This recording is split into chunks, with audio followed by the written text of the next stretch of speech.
श्री कृष्णाय नमः। श्री गोपी जन वल्लभाय नमः। श्री आचार्य जी महाप्रभु जी की 84 बैठक चरित्र 38। लक्ष्मण बालाजी, कर्नाटक, धर्मशाला, छत्रपति बाजू में, तिरुपति, आंध्र प्रदेश।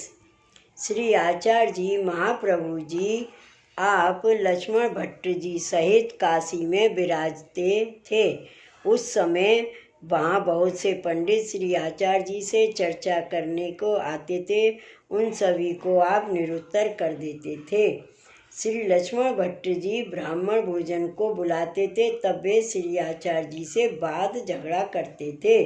श्री आचार्य जी सभी के मायावाद का निराश कर भक्ति मार्ग की स्थापना करते थे। एक दिन श्री आचार्य जी ने विचार किया कि अब दक्षिण में चले तो ठीक है, किंतु श्री आचार्य जी महाप्रभु पर लक्ष्मण भट्ट जी का बहुत स्नेह था। वे क्षण मात्र भी बिना देखे नहीं रह सकते थे।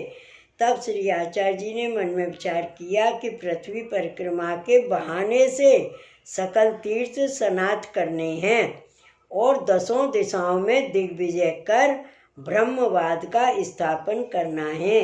यह कार्य बिना स्वतंत्रता के नहीं हो सकता है।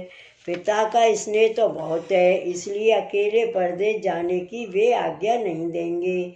इसलिए श्री लक्ष्मण भट्ट जी अब स्वधाम पधारें तो अच्छा। तब एक दिन श्री आचार्य जी ने पितृचरण श्री लक्ष्मण भट्ट जी से कहा कि पिताजी, श्री लक्ष्मण बालाजी होकर अब कांकरबाड़ को चलें तो ठीक है। श्री लक्ष्मण भट्ट जी बहुत प्रसन्न होकर कुछ दिनों बाद सब कुटुंब सहित श्री लक्ष्मण बालाजी में आए। वहाँ एक सुंदर स्थान देखकर विराजे। वहाँ श्री लक्ष्मण भट्ट जी ने स्नान कर श्री इलम्मा गारू जी सहित आचार्य जी को लेकर श्री लक्ष्मण बालाजी के दर्शन करने को पधारे। तब श्री आचार्य जी ने श्री लक्ष्मण भट्ट जी से प्रार्थना की कि आप श्री लक्ष्मण बालाजी का श्रृंगार करो। श्री लक्ष्मण भट्ट जी ने श्रृंगार किया। उस समय श्री लक्ष्मण बालाजी को उपासी यानी जमाई आई। श्री लक्ष्मण भट्ट जी तो मुख में लीन हो गए। श्री इलम्मा गारू जी ने बहुत खेद किया।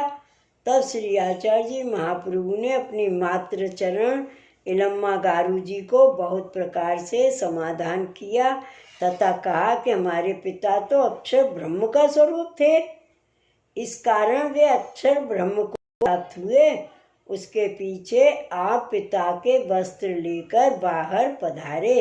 वेद मार्ग प्रणीत उन वस्त्रों का अग्नि संस्कार आदि क्रिया करके कुछ दिन बीते।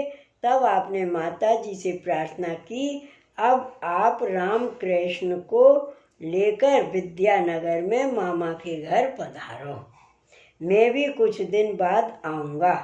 केशवपुरी को आज्ञा की, तुम भी कृपा कर घर पधारो। इस प्रकार सूतक निवृत्त हुए बाद सबसे विदा हुए। उसके बाद आप एक ब्रह्म छोकर के नीचे विराजे। आपने श्री आचार्य जी ने सप्ताह का प्रारंभ किया। वहाँ श्री लक्ष्मण बालाजी नित्य कथा सुनने को पधारते। उनको श्री आचार्य जी महाप्रभु ने नमस्कार कर आसन बिछाकर अपने पास पधराया। आपने कहा कि आप श्रम करके कैसे पधारे।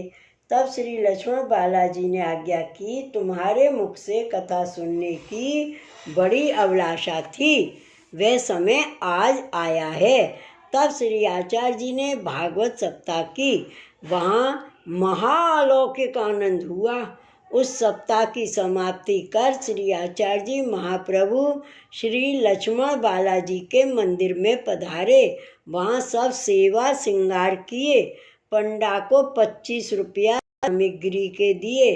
तब श्री लक्ष्मण बालाजी ने से आपने पूछा, आप कौन सी सामग्री प्रिय है, आपको कौन सी सामग्री प्रिय है। श्री लक्ष्मण बालाजी ने कहा, मनोहर के लड्डू कराओ।